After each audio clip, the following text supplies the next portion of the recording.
I wanted to take this opportunity to say thank you personally for all the wonderful messages of support and for your understanding. The discovery.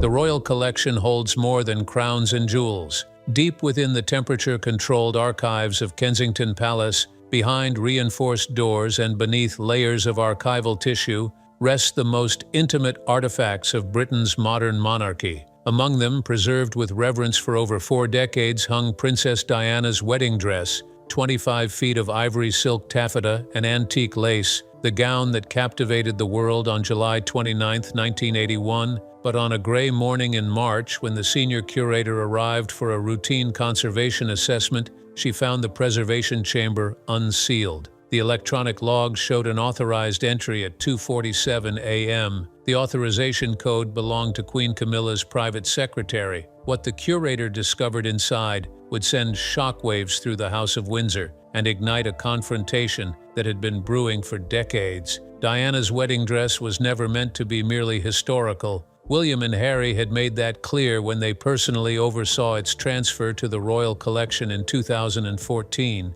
It was to be preserved for Diana's grandchildren, a tangible connection to the grandmother they would never know. Catherine herself had visited the dress twice during her engagement to William, standing before it in private moments of reflection, feeling the weight of following in those impossible footsteps. The gown represented more than fabric and thread. It was memory-made material. The puffed sleeves that defined an era, the 25-foot train that barely fit up the aisle of St. Paul's Cathedral, the tiny heart-shaped pillow sewn into the bodice, embroidered with the words, "Something Blue," visible only to Diana herself. Every detail had been documented, photographed, studied by fashion historians and conservators. But now, standing in that sterile chamber, the curator's hands trembled as she lifted the protective covering. The damage was surgical, deliberate. Sections of the antique lace had been carefully removed from the neckline and sleeves, not torn but cut with precision,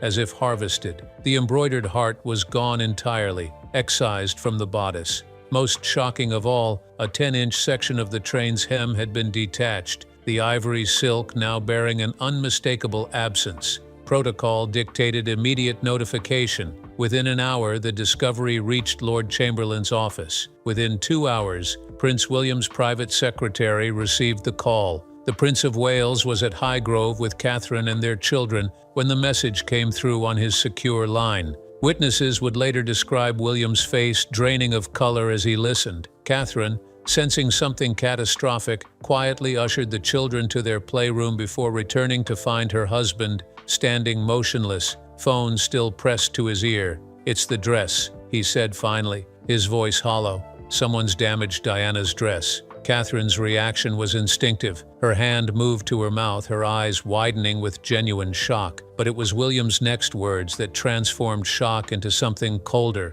harder. "They're saying it was authorized by Camilla's office." The silence that followed was profound. In their years together, Catherine had rarely seen William truly angry. Frustrated, yes. Weary with royal duty, certainly. But this was different. This touched the wound that never fully healed, the loss of his mother, the complicated resentment toward the woman who had contributed to that loss, and now, impossibly, this violation of Diana's memory. By noon, Buckingham Palace was in crisis management mode. The King's communications secretary issued an internal memo describing the incident as a conservation mishap, samples taken for preservation analysis with improper authorization protocols. The royal family's instinct, honed over centuries, was to contain, minimize, control the narrative. But William wasn't interested in containment. He demanded a meeting with his father and Camilla, immediately. Not a family discussion over tea, a formal accounting in the King's study, with documentation,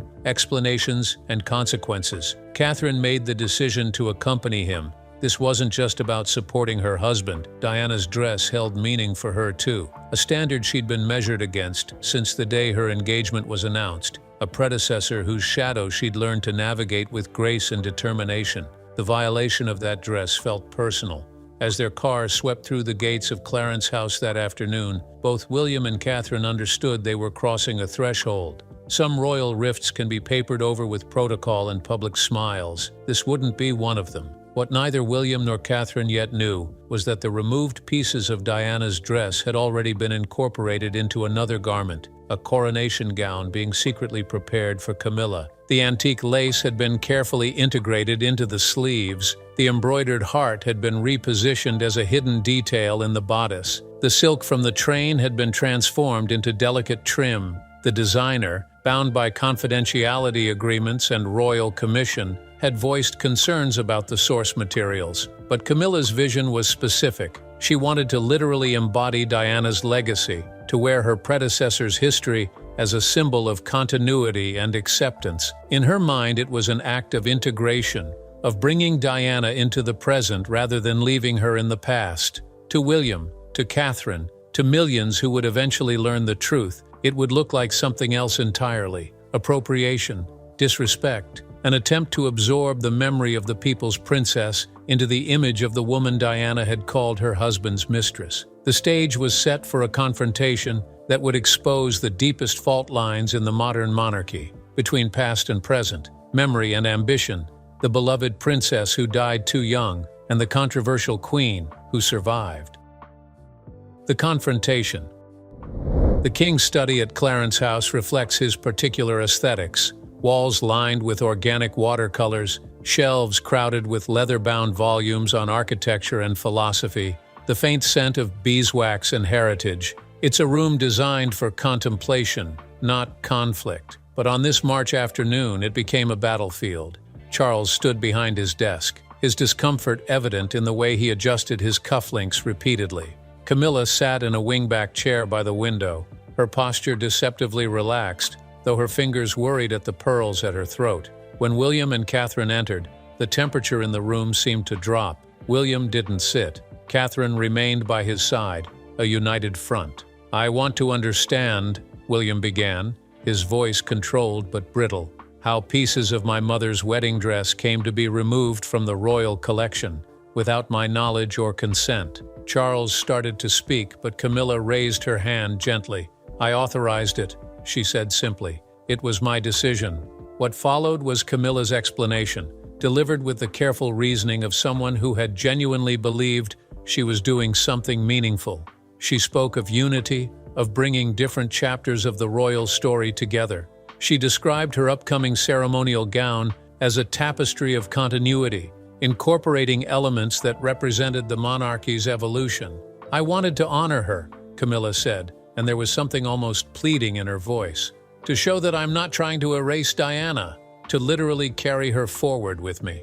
Catherine's expression remained unreadable, but those who knew her could see the tension in her jaw, the slight narrowing of her eyes. This was the woman who had spent years carefully navigating Diana's legacy, who understood better than anyone the impossibility of that position.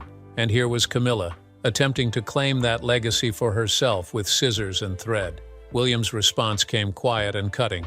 "You wanted to honor her by destroying something she wore on the most important day of her life? By taking what wasn't yours without asking her sons if it was acceptable?" "I didn't destroy it," Camilla countered, a flash of defensiveness breaking through her composure. "I transformed it. There's a difference." "Not to me," William said. "Not to Harry. Not to our children, who will never be able to see their grandmother's dress as it was meant to be." The argument was escalating, Charles attempting to mediate with increasingly desperate appeals to understanding and moving forward. When Catherine finally spoke, "May I see the gown?" Her voice was calm, almost gentle, but there was steel underneath. "The one being made with Diana's materials?" Camilla hesitated. Charles looked between the three of them, sensing the request was more strategic than curious. "It's at the atelier," Camilla admitted. "Norman Hartnell's studio." "Then let's go see it," Catherine suggested. "All of us, right now." It wasn't a request. Catherine had learned in her years as a royal when to suggest and when to insist. This was the latter. William recognized it immediately and moved to the door, his meaning clear. This conversation wasn't over. It was simply changing locations. The drive to the atelier was conducted in two separate vehicles, William and Catherine in one, Charles and Camilla in another. No one spoke of this separation, but its symbolism was obvious. The united front had fractured. Norman Hartnell's historic studio in Mayfair had dressed queens and princesses for generations. Catherine saw it first, and her sharp intake of breath drew William's immediate attention.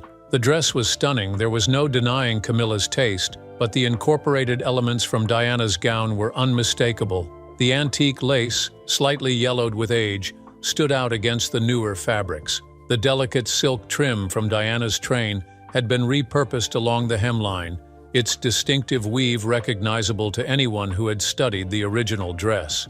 "Show me the heart," William said quietly to the designer, "the embroidered piece from the bodice." The designer hesitated, looking to Camilla for permission. At her slight nod, he carefully lifted a protective layer to reveal the interior of the gown. There, sewn into a hidden panel near the waist, was Diana's something blue, the tiny heart-shaped pillow she had worn on her wedding day, its embroidered words still visible. "To remind you of the day you became mine." It had been a gift from her beloved father, Earl Spencer, placed in the dress at the last moment. Diana had written about it in her diary, calling it her most treasured good luck charm. Now it was being incorporated into Camilla's wardrobe. Catherine's hand found William's, their fingers intertwining with a pressure that spoke volumes. When William finally spoke, his voice was barely above a whisper, but everyone in that room heard every word. "I didn't know the specifics of every piece. I just wanted—" "You wanted what?" William's voice rose now, months of suppressed resentment flooding out. "You wanted to take something of hers and make it yours? You weren't satisfied with taking her husband, her title, her position. You needed her actual possessions too." "William," Catherine's voice was soft but firm, a gentle warning that he was approaching a line that, once crossed, might be impossible to uncross. But Charles intervened, his own frustration boiling over. "That's enough. Your mother is gone, but my wife is here, and she deserves respect." "The dress deserves respect," William shot back. "My mother's memory deserves respect, and neither received it." Catherine stepped forward then, positioning herself slightly between William and his father, a physical interruption to a confrontation spiraling out of control. When she spoke, she addressed Camilla directly, her words chosen with surgical precision. "I understand wanting to be part of Diana's story. I've lived in her shadow for 15 years, but there's a difference between honoring someone and appropriating them. This dress, these pieces, they're not symbols to be reinterpreted. They're artifacts of real moments, real pain, real love. They belong to William and Harry. They belong to Diana's grandchildren, and they should be returned to the royal collection, restored as much as possible, immediately." It was the longest public intervention Catherine had ever made in a family dispute, and its impact was visible in the stunned silence that followed. Even Camilla seemed shaken by the quiet authority in Catherine's voice. "And if I refuse?" Camilla asked, though they all knew it wasn't a real question. Catherine's answer was simple, devastating. "Then William and I will make this public, not as gossip or revenge, but as fact. The public deserves to know that Diana's dress was altered without her son's consent." The Lord Chamberlain convened an emergency meeting with senior household staff from both Buckingham Palace and Kensington Palace. The Queen Consort's actions, while technically authorized through her office, had created a legal and public relations nightmare. The royal collection operates under specific charters regarding the preservation of historically significant items. Diana's dress, donated by her sons with explicit preservation instructions, fell under protections that even the Queen Consort couldn't override unilaterally. The palace legal team worked through the night, drafting memoranda that carefully avoided assigning blame while establishing that proper protocols were not followed. It was vintage Windsor, accepting that something wrong had occurred without explicitly condemning anyone by name. But William refused to let it be sanitized. In a sharply worded letter to his father's private secretary, he made his position clear. Either the dress materials would be returned and a public acknowledgement made, or he would briefly select journalists himself. The implicit threat was clear. William had Diana's media savvy in his blood, and he knew exactly which reporters would handle the story with the gravity it deserved. At Adelaide Cottage that night, after their children were finally asleep, those who had worked with the Princess of Wales for years knew her as preternaturally composed, someone who could smile through ambush interviews and navigate diplomatic minefields without visible strain. But this had pierced that carefully maintained armor. A palace aide who later spoke anonymously described hearing Catherine say she had no right. Diana gave everything to that family, her youth, her happiness, eventually her life, and this is how they honor her, by cutting up her dress like it's raw material? William's response was quieter, but equally bitter. I should have seen this coming. She's been trying to rewrite history since the day my mother died. Now she's literally trying to wear her legacy. The conversation continued late into the night, with Catherine ultimately articulating what would become their strategy. This wasn't about personal grievance anymore. It was about setting boundaries, establishing that even within the monarchy, some things remained sacred, untouchable. If they allowed this to be swept under the palace carpet, what precedent would it set? By the following morning, two distinct camps had formed within the broader royal household. Buckingham Palace staff, loyal to the king and queen consort, worked to frame the incident as an unfortunate miscommunication, a conservation project gone awry, well-intentioned but poorly executed. Kensington Palace staff, however, were unified in their outrage. Several had worked for Diana during her lifetime. Others had helped William and Catherine navigate Diana's legacy throughout their marriage. To them, this wasn't about protocol violations, it was personal. One senior aide told colleagues, "This is the line. This is where we stop pretending that everyone's equally right and wrong." What was done to that dress was desecration. The split created operational chaos. Joint events required coordination between the two households, but that coordination had broken down. Scheduled appearances were quietly reshuffled. A joint engagement between Camilla and Catherine, planned for the following week, was postponed with vague references to diary conflicts. The tabloid press sensed blood in the water but lacked the specific details. Rumors swirled, something about Diana, something about a major royal row, but the palace's usual sources had been locked down. The silence, ironically, made the speculation worse. On the third day after the discovery, an unexpected player entered the field. Queen Elizabeth II's former private secretary, now retired but still carrying considerable moral authority within royal circles. He sent a private letter to King Charles, carefully worded but pointed in its implications. The letter referenced Elizabeth's own handling of Diana's legacy after her demise, the careful preservation of her apartments at Kensington Palace, the respectful management of her charitable trusts, the understanding that Diana's memory belonged to her sons, and through them to the British public. Her Majesty understood, the letter noted,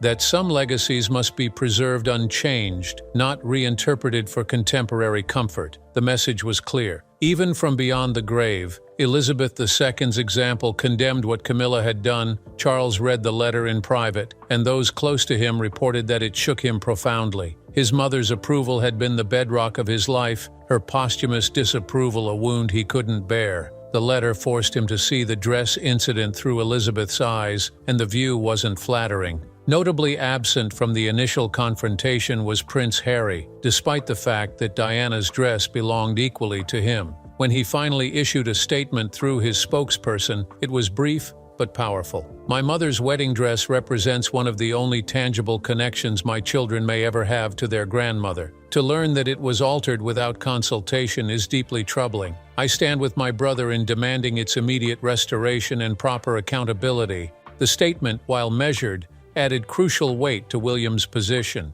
This wasn't one son being difficult, it was both of Diana's children, united in defending her memory. Even palace courtiers who had dismissed William's anger as excessive had to reckon with Harry's support. The press, starved for details but aware something significant was unfolding, began running retrospective pieces on Diana's wedding dress, its history, its significance, its cultural impact. Unwittingly, they were priming public opinion for the revelation that would eventually come.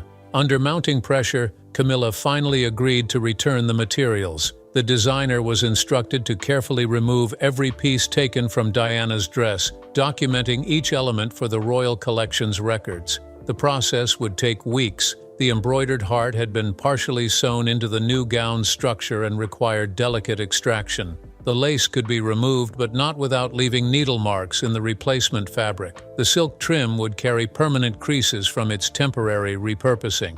Catherine insisted on being present for the initial removal, accompanied by the royal collection's senior conservator. She stood in that Mayfair atelier, watching as skilled hands undid what should never have been done, and her expression was carved from ice. The designer attempted to explain his predicament: royal commission, confidentiality agreements, the impossible position he'd been placed in. Catherine listened politely, then said simply, "Next time someone asks you to alter a historically significant artifact without proper authorization, refuse, even if it's a queen." As the pieces were carefully placed in archival containers for return to Kensington Palace, Catherine photographed each one with her personal phone.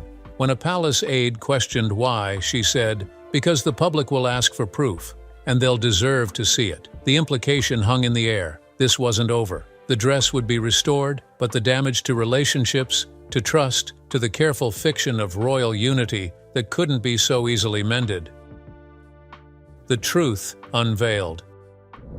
To understand how the situation reached such a breaking point, one must look backward, to decades of accumulated tension, competing narratives, and wounds that never properly healed. Camilla's decision to incorporate Diana's dress materials wasn't made in a vacuum. It was the culmination of years spent trying to legitimize her position, to transform from the other woman into a respected queen consort. Every outfit evaluated through the lens of Diana's fashion genius, every public appearance shadowed by the question, would Diana have been more beloved? The coronation gown project had been conceived as a symbolic answer to that question. By literally weaving Diana into her own ceremonial wardrobe, Camilla believed she could demonstrate evolution rather than replacement, continuity rather than erasure. Her advisors had supported the concept, calling it visually powerful and narratively cohesive. What they all failed to grasp was that Diana's legacy didn't belong to Camilla to reinterpret. It belonged to William and Harry. And increasingly, it belonged to the public who had mourned Diana, who had left flowers at Kensington Palace gates, who had made her the most famous woman in the world, not because of her title, but because of her humanity. For Catherine, the dress incident crystallized a tension she had navigated throughout her royal life, being compared to Diana while simultaneously being expected to move beyond her predecessor's shadow. She had handled this impossible balance with remarkable grace, carving out her own identity through careful, strategic public work while honoring Diana's memory in private, meaningful ways. But Camilla's actions threatened to drag Catherine into a narrative she had worked hard to avoid: the Diana Wars, the endless comparison game, the reduction of complex women to competing symbols. If this became public, Catherine would inevitably be positioned as Diana's defender, locked in opposition to Camilla in a way that would dominate coverage of everything she did for months, possibly years. In late-night conversations with William, Catherine argued both sides of the dilemma. Part of her wanted to keep it contained, to handle it quietly within family channels, to protect her children from seeing their parents in open warfare with their grandfather and step-grandmother. But another part, the part that had watched Camilla's subtle attempts to reshape Diana's legacy over the years, she told William during one particularly difficult discussion, "We're saying it's acceptable. And then what? What else becomes acceptable? At some point we have to draw the line." William, who had spent his entire adult life trying to balance loyalty to his father with fidelity to his mother's memory, heard in Catherine's words the clarity he needed. She was right. The line had to be drawn. The palace communications team ran scenario analyses, attempting to game out how various levels of disclosure would play with the public. A full revelation of what happened to the dress would create enormous sympathy for William and Catherine, likely trigger another wave of Diana nostalgia,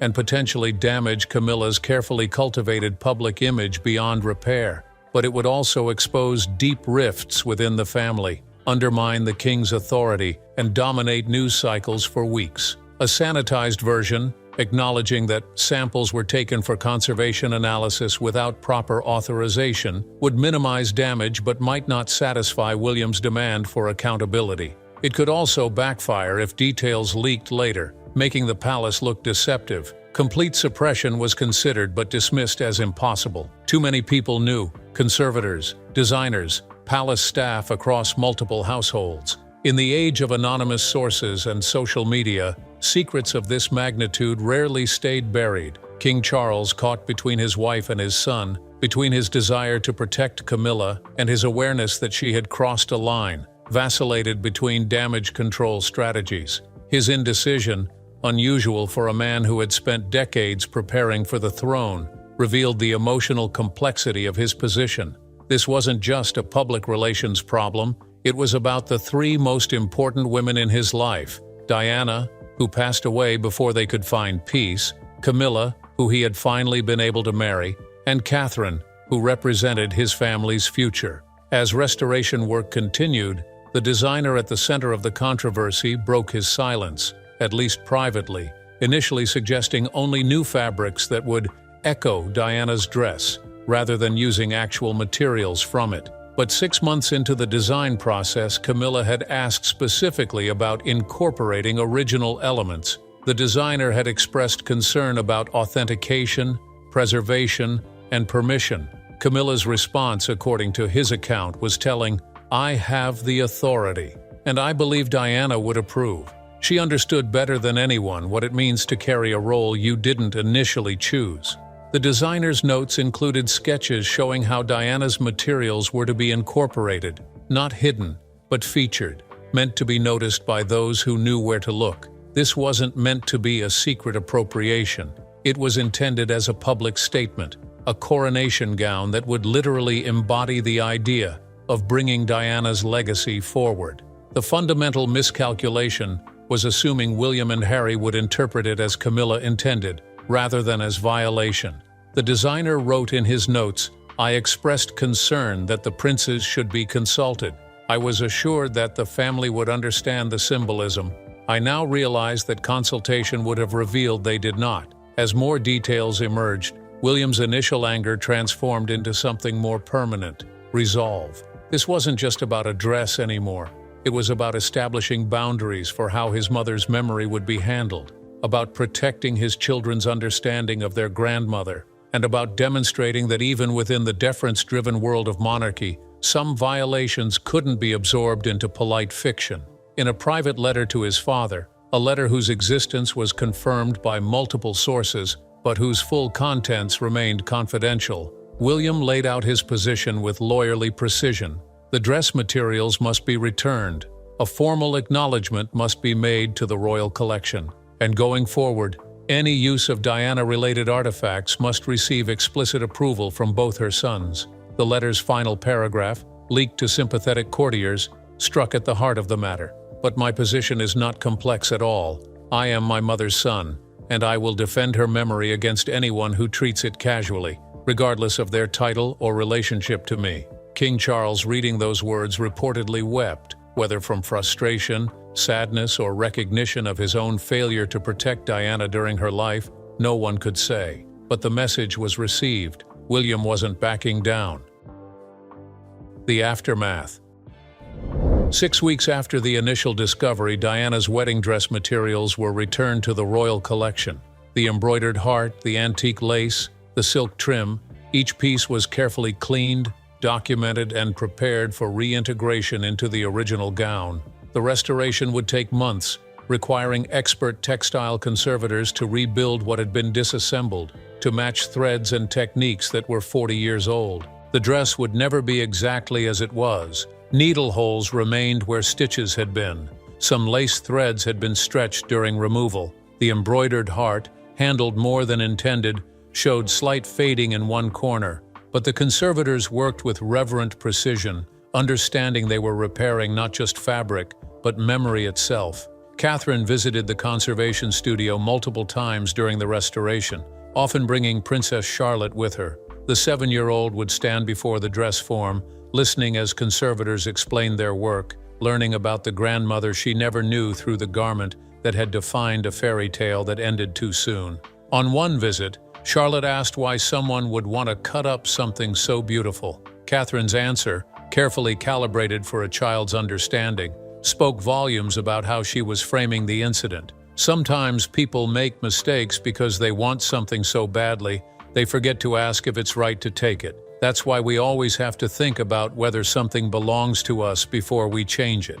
The palace's official acknowledgement came in May, buried in a longer press release about royal collection conservation efforts. The relevant paragraph read, "Following a review of collection management protocols, it was determined that materials from Princess Diana's 1981 wedding gown were temporarily removed for examination without proper authorization. These materials have been returned, and the gown is undergoing expert restoration. The Royal Collection has implemented enhanced procedures to ensure all historically significant items receive appropriate protection. It was classic palace communication, acknowledging fault without naming individuals, describing the incident in sanitized language, emphasizing corrective action. Most media outlets treated it as a minor administrative story, unaware of the explosive confrontation behind those bland words. But those paying close attention noticed who was quoted in the release. Prince William, offering a brief statement thanking the Royal Collection for their care in preserving my mother's memory for future generations. Camilla's name appeared nowhere in the document. The absence was deliberate, a subtle signal to those within royal circles about who had won this particular battle. The dress incident's real aftermath played out in private, in altered dynamics, cooled relationships, and new boundaries within the royal family. King Charles and Prince William's interactions became formal, cordial but distant. Their weekly phone calls, once warm exchanges about family and duty, became shorter, more transactional. Catherine and Camilla's relationship, never warm but previously functional, essentially ended. Engagements were scheduled to minimize their overlap. On occasions when they had to appear together, their body language spoke clearly. No warmth, no casual conversation, simply professionalism and distance. More significantly, William and Catherine began asserting more control over Diana-related matters. They negotiated a formal agreement with the Royal Collection, giving them final approval over any Diana artifacts being displayed, loaned, or altered. They established a trust to eventually manage Diana's possessions for their children, removing those items from general royal household authority. The message was clear. Diana's legacy belonged to her sons, not to the broader institution, and certainly not to the woman who had contributed to the breakdown of her marriage. For Camilla, the incident marked a turning point in her approach to public life. The coronation gown that was meant to embody unity was completed with entirely new materials, its original symbolic purpose abandoned. When she wore it at a state banquet that autumn, fashion commentators noted its elegance but also its strange anonymity, a beautiful dress that seemed to reference nothing, connect to nothing, mean nothing beyond its immediate aesthetic. Those close to the Queen Consort described her as wounded by the confrontation, interpreting William and Catherine's response as rejection of her attempts at reconciliation.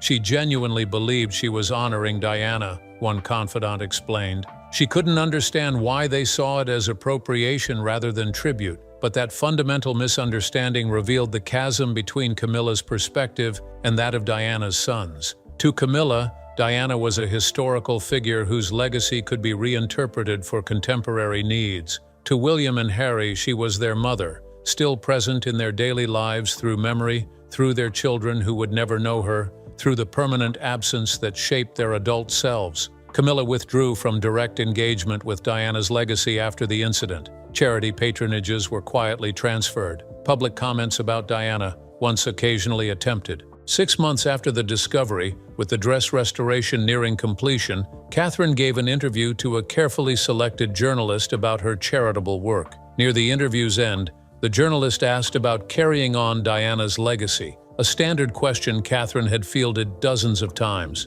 But this time, her answer had an edge that regular observers noticed. Diana's legacy belongs to Diana. My job isn't to replicate what she did. It's to find my own path while respecting that her impact was uniquely hers. I think sometimes there's confusion about the difference between honoring someone and trying to become them. The highest tribute we can pay Diana is to preserve her authentic self, not try to reimagine her into something more comfortable for us now. The words never mentioned Camilla or the dress, but anyone following the royal family closely understood exactly what Catherine was addressing. She was drawing the line publicly, establishing the principle that had been fought over privately. Some legacies are meant to be preserved, not transformed. The restored dress was returned to its climate-controlled chamber in December, now with enhanced security protocols and restricted access. Only Royal Collection staff with specific authorization could enter. Any future examination required written approval from Prince William's office. On the day of the dress's return, William visited it privately. Security footage showed him standing before the gown for nearly 20 minutes, hands clasped behind his back, simply looking. No one knows what he was thinking at that moment, whether about his mother on her wedding day, the turbulent years that followed, the confrontation over protecting her memory, or the ongoing challenge of honoring someone who became a global icon, but was, first and foremost, his mom. What is known is that before leaving, he placed something small near the dress form, a photograph of Princess Charlotte holding a drawing she had made of Diana based on pictures she'd seen. The caption on the drawing, in a 7-year-old's careful handwriting, read, "My grandma was beautiful." The photograph remained there, a private statement about the real purpose of preservation, not to maintain historical artifacts for academic study, but to keep memory alive for children who would otherwise only know their grandmother through stories and images. That photograph said what William couldn't always articulate in confrontations and official statements. This is why it matters. This is what we're protecting. Not fabric and lace, but connection. Not history, but love. The dress incident didn't break the royal family. Dynasties that survived wars, abdications, and scandals are not easily fractured by private disputes, but it revealed fault lines that would continue to shape royal relationships for years to come. Trust, once broken, is not easily rebuilt, even among family members who must continue to appear united in public. William and Catherine emerged from the confrontation with greater autonomy and clearer boundaries. They had proven willing to fight for principles, even when fighting meant confronting the king himself. That resolve would define their approach to royal duty going forward, respectful of tradition, but not subservient to it, honoring the institution, but not at the cost of their core values. For Charles, the incident was a painful reminder that being king didn't automatically command the deference of his sons, particularly not when their mother's memory was at stake. His reign would be conducted in Diana's long shadow, a reality he had hoped to finally escape, but which the dress confrontation made brutally clear remained inescapable. And for Camilla, the queen consort who had worked so hard to find acceptance, the message was devastating but definitive. There were boundaries she would never cross, territories she would never be welcome to enter, and the most important of those boundaries was Diana's legacy. Some battles within palaces are fought with swords and crowns. Others are fought with scissors and thread. Diana's dress was restored, but the fractures it revealed remain. In protecting his mother's memory, William drew a line that will define his future reign. Some legacies are too precious to compromise. Some wounds too deep to heal. The dress hangs once more in its vault, preserved, protected, and forever a reminder of love that outlasts even death. If this story moved you, leave a comment below sharing your thoughts on Catherine's defense of Diana's legacy.